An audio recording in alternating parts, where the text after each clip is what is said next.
Muy buenas tardes, mi nombre es Andrea Duarte. El día de hoy les hablaré acerca de las bases neuroanatómicas y neuropatológicas del aprendizaje. Será una explicación breve, ya que se expondrá un caso particular. A partir de ello vamos a analizar cuál es el problema o la afección que éste presenta. Pero antes de nada tenemos que tener un conocimiento o una base acerca de esta dificultad o este problema. Es por ello que primero vamos a conocer un poco más de cómo se encuentra estructurado el cerebro. Recordemos que el cerebro es el órgano más importante del ser humano. Aquí en las imágenes, como podemos observar, tenemos al cerebro y diferentes partes que lo componen. Entonces, a partir de ello, nosotros ya tenemos una idea de qué es lo que va a tratar la siguiente explicación. Pero antes que nada, empecemos con una pregunta muy importante. Dice, ¿quieres saber cómo funciona el cerebro? El cerebro humano está estructurado de manera compleja y se organiza en diferentes áreas y regiones que cumplen funciones específicas. A continuación veremos la función que cumple cada una de ellas. Como podemos visualizar en las diferentes imágenes, ¿no es cierto? Tenemos el cerebro, se divide en diferentes áreas, pero a continuación vamos a conocer cuáles son estas áreas y regiones. Pero antes que nada, el cerebro humano es un órgano complejo cuya estructura se divide en diferentes partes, cada una con funciones específicas, desde el control motor y la percepción sensorial hasta la gestión de las emociones y la memoria. Sus áreas trabajan de manera coordinada para permitirnos realizar cualquier actividad. Si alguna de estas áreas tendría alguna falla, tendría algún desbalance, entonces alguna parte del cuerpo de lo que se desarrolla no sería con normalidad. Vamos a ver en qué está dividido el cerebro. El cerebro se encuentra dividido en dos hemisferios cerebrales, que es el derecho y el izquierdo. Como podemos visualizar en la imagen, cada uno se encarga de diferentes funciones. Los hemisferios están separados por un corte llamado cisura. En el interior están unidos por el cuerpo calloso, compuesto por fibras nerviosas que los recorren internamente, estableciendo su interconexión. La parte más externa de esta estructura se denomina corteza cerebral. Como vemos aquí, los hemisferios que se han dividido son derecho e izquierdo. A partir de estos dos hemisferios, se separan, en cambio, en 4 lóbulos cerebrales, que son el frontal, temporal, occipital y el parietal. Como podemos observar en la imagen que están distintos colores, la parte azul es el frontal, la parte amarilla es el parietal, el verde es el temporal y la parte rosadita o roja es el occipital. Vamos a ver la función que cumplen cada uno de ellos. El lóbulo frontal controla el razonamiento, las emociones, parte del habla y de los movimientos.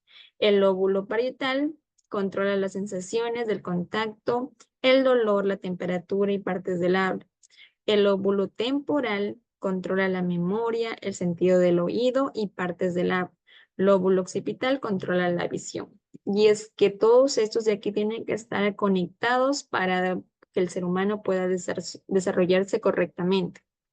Es importante recalcar que el sistema límbico consiste de varias estructuras, que es el hipocampo, los cuerpos mamilares, amígdala, septum, fornix. Como podemos observar aquí en la imagen, el sistema límbico lo tenemos dividido en el cuerpo calloso, el área septal, el tálamo, el hipotálamo, el hipocampo, la amígdala y el mesencéfalo, cada una de ellas con funciones específicas. El sistema límbico del cerebro consiste en un grupo de estructuras que dirigen las emociones y el comportamiento. El sistema límbico, en particular el hipocampo y la amígdala, están involucradas en el funcionamiento de la memoria a largo plazo y se asocian muy de cerca a las estructuras olfativas. Bien, vamos a ir analizando en cambio lo que son las bases neuropatológicas del aprendizaje. Para ello vamos a analizar algunas dificultades de aprendizaje que son muy comunes.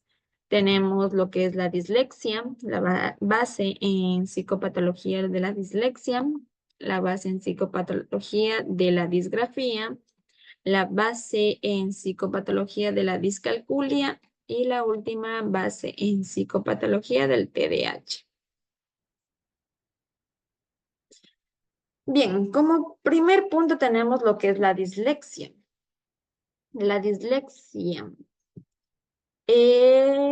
afecta las zonas del cerebro que controlan el lenguaje, especialmente en el hemisferio izquierdo. Las áreas cerebrales que se encuentran afectadas en esta dificultad son la parietal, el lóbulo occipital. En el parietal especializado en unir letras y sonido. En el lóbulo parietal ayuda a reconocer y decodificar palabras. En el lóbulo occipital ayuda a acceder a palabras completas y leer con fluidez. Estas áreas están comprometidas en esta dificultad o trastorno. Seguidamente tenemos lo que es la disgrafía. La disgrafía, en cambio, las áreas del cerebro que se encuentran involucradas son la corteza motora, que se encarga de concretar el movimiento. Tenemos el hemisferio izquierdo, que es el responsable de la comprensión y producción del lenguaje oral y escrito.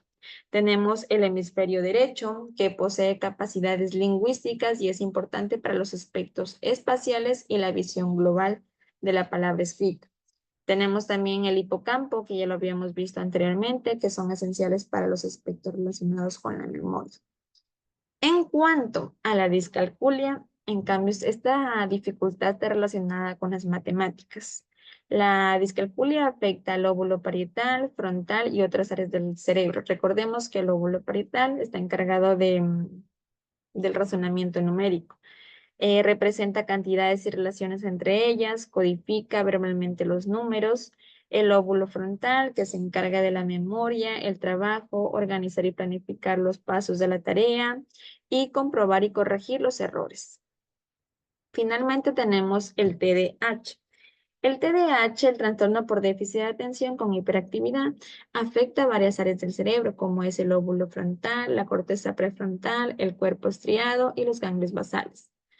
A continuación veremos el caso con el que vamos a trabajar y lo relacionaremos con algunas de estas dificultades para ver si es que presenta algunos de estos síntomas.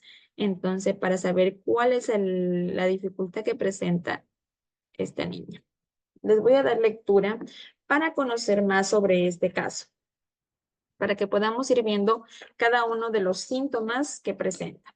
Nancy es una estudiante de octavo curso de 13 años que vive en Toronto con sus padres y su hermana mayor. Se la remitió a la clínica Springboard para que se le realizara una evaluación que permitiera comprender mejor sus problemas, considerando sus puntos fuertes y problemas de aprendizaje. Nancy afirma que le gustan las manualidades y participar en sitios web de redes sociales como Tumblr.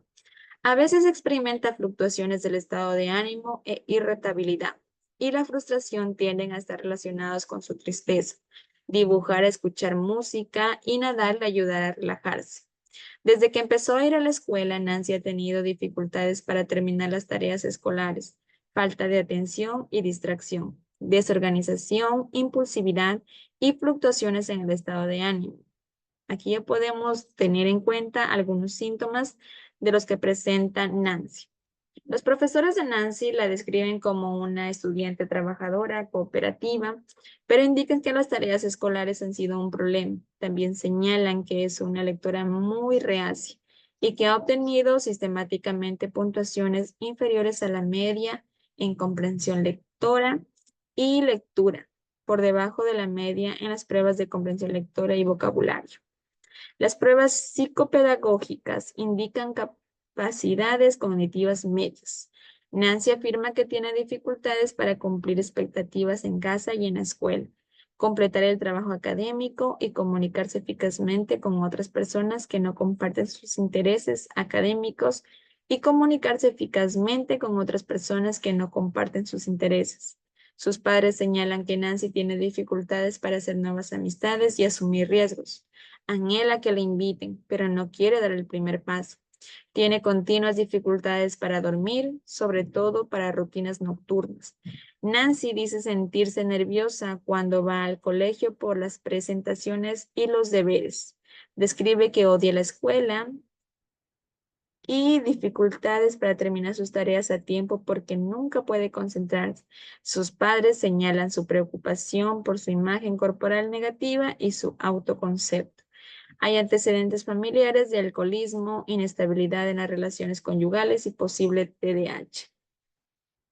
Algo muy importante que recalcar en este caso es que el TDAH cuando se presenta en un 70 y 80% se ha comprobado que es por genética, ya que si el padre o la madre tienen esta dificultad, es muy probable que el hijo también la tenga.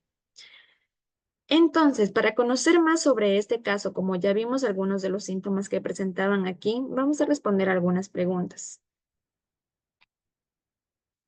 ¿Qué áreas están afectadas a nivel neuroanatómico? Como podemos observar, las áreas que están relacionadas con la atención que tenemos en el hemisferio izquierdo, el hemisferio derecho, tenemos el lóbulo frontal, la corteza prefrontal, el cuerpo calloso, los ganglios basales y la amígdala. Son algunas de las áreas que se encuentran por lo común afectadas en un niño que presenta TDAH.